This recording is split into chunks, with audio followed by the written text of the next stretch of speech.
guys, this is Ian here from ppcian.com. I want to discuss a brand new Google product today called Google Contributor. Google announced this new product on November 9th, 2015, and it allows consumers to opt out of advertisements across the Google AdSense network. Basically, the way Contributor works is if you're a consumer, you consume content on blogs or websites, there may be a blog or website that you particularly enjoy frequenting. On that particular blog or website, you may want to contribute by paying money to Google and to the website owner to not see advertisements. So you're actually paying money to get out of seeing ads. Now, instead of showing advertisements on the website, what will happen is you'll just see a pixelated space where the advertisement would have otherwise been. This is really interesting, really important. Why is Google releasing a product like this? Well, they're releasing it because there are certain consumers that are fed up with advertisements. They don't want to see advertisements anymore. They're tired of seeing those advertisements. So Google is providing an alternative, and this is really interesting from the company that makes all of its money from advertisements. So again, this is PPC Ian. This is my Digital Marketing Academy. So I'm starting with that news because I actually want to now transition into my definition of the day. Today's definition is all about frequency caps. Have you heard of frequency caps before? I'm sure you have if you've been in the digital marketing space for a while. I've been doing a lot of videos here on YouTube as part of my academy. I'm talking about retargeting, about programmatic advertising. These are channels where you drive a lot of impressions, a lot of display advertisements to consumers. So I want to talk about frequency caps and how you can throttle the amount of advertisements that you deliver to consumers. Really what a frequency cap is it's a mechanism that exists really just to do that, to cap the frequency, to lower the frequency, to lower the impressions that are served to your prospective customers. Now, you have to be really careful when setting frequency caps because you can set them on a consumer level, you can set them on a campaign level, on an ad group level. Let's just say you set a frequency cap on an ad group level. Once that ad group caps out and the consumer won't be showed any more impressions from that ad group, the same consumer can be picked up from another ad group. So that consumer may start getting impressions from another ad group or another campaign. So what's really important with frequency caps is to look at frequency caps on a consumer-centric basis. Look at them on a consumer basis, not on a campaign or platform or ad group basis. So you really want to cap and strategize your strategy around the individual consumer. So imagine the case in Google AdWords, you've got a bunch of campaigns, it's integrated with Google Analytics, you have retargeting lists from Google Analytics, and you're doing a lot of retargeting in Google AdWords. Set your frequency caps on a consumer level, so no matter what campaigns or ad groups you're running, once that consumer has reached their frequency cap, they won't be targeted anymore for that day. Now, something to be cognizant of with frequency caps, they're not only about consumer experience. So far I've been talking from the consumer angle. I'm leveraging consumer insights and frequency caps really to deliver the best possible consumer experience.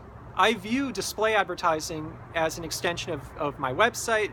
I view it as a consumer experience. I want to add true value. So I leverage frequency capping here to build the best possible consumer experience. However, you can also leverage frequency capping just to manage your margins. At a certain point, there's going to be diminishing returns. You can only drive so many impressions against the same consumer. They're going to get desensitized to the ads. You may even have a negative reaction. You may even hurt your brand in the eyes of the consumer if you serve too many impressions. So think about it from that perspective too, that it's not only a consumer experience issue here, but we're talking about an optimization here, an optimization on your ad spend. That's what frequency caps allow you to do. Now, in the world of digital marketing these days, it's a complex ecosystem. I have to imagine you've got multiple platforms running. Maybe you're running Google Analytics or Google AdWords linked into Google Analytics. You're running other platforms, great platforms like Acquisio. You may be running platforms like Steelhouse. You may be retargeting and running programmatic campaigns from multiple different sources. How do you manage frequency caps in that situation? This is why I actually wanted to talk about frequency caps today, because you have to formulate a strategy that is consumer-centric, that spans all of your platforms. Think about this use case. You may have frequency caps in one platform, frequency caps in another, but make sure that those frequency caps take each platform into account. Because once a certain platform has capped out on a consumer level, that same consumer may be targeted from a different platform. So it's really important to think on a consumer level, think on a cross-platform level. Now, how can you manage these frequency caps? Well, you can do it in a very scrappy methodology. You can just leverage your own insights. You can leverage just a really good structure. You can be scrappy. You have that entrepreneurial spirit. This is how most people do it. Here's one way, for example. Google, you may just want to target the Google network. Steelhouse, for example, maybe target everything but Google. Now, obviously, you're capping more there on a network basis. For example, a consumer that goes to Google properties and Steelhouse network properties can get targeted, and they could get targeted from both platforms, but it's just one way to keep things clean. So when formulating your overall strategy, I always recommend keeping things really clean and organized. Looking at the Scrappy approach as well, it's good just to be aware of all the platforms. You've got multiple platforms retargeting the same consumer, so don't set your frequency caps in a vacuum. Set them knowing that they're getting targeted from all of these platforms. That's the best way to formulate your strategy, and a truly important point that I wanted to mention today. Another topic on frequency caps is DMPs, data management platforms. So let's say you're ready to graduate from that scrappy methodology to a more technology-driven methodology, to a more systematic approach. There exist data management platforms out there that will integrate with all of your retargeting platforms. So if you're retargeting consumer from multiple places, from many different platforms, have that data management platform be the hub of everything.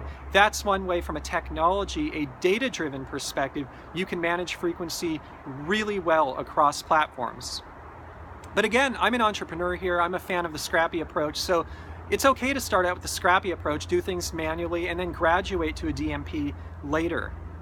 Now, one other thing worth mentioning with frequency caps. We talked about Google Contributor. Well, there's been another Google product that was recently launched a few months ago, within the last few months, and it's called the Google Customer Match. This allows you to provide email addresses to Google, allows you to match to your existing customers across Google's platforms. Very similar in concept, in theory, to what Facebook has been doing with the Facebook custom audiences. When you manage your frequency, make sure that you take existing customers into account. Make sure that you look at your Google Customer Match, your Facebook custom audiences. It's very important, it's critical that those are part of your frequency caps too. Because if you retarget existing customers and you're targeting them through these custom audiences, this customer match, that's more frequency against the same customer.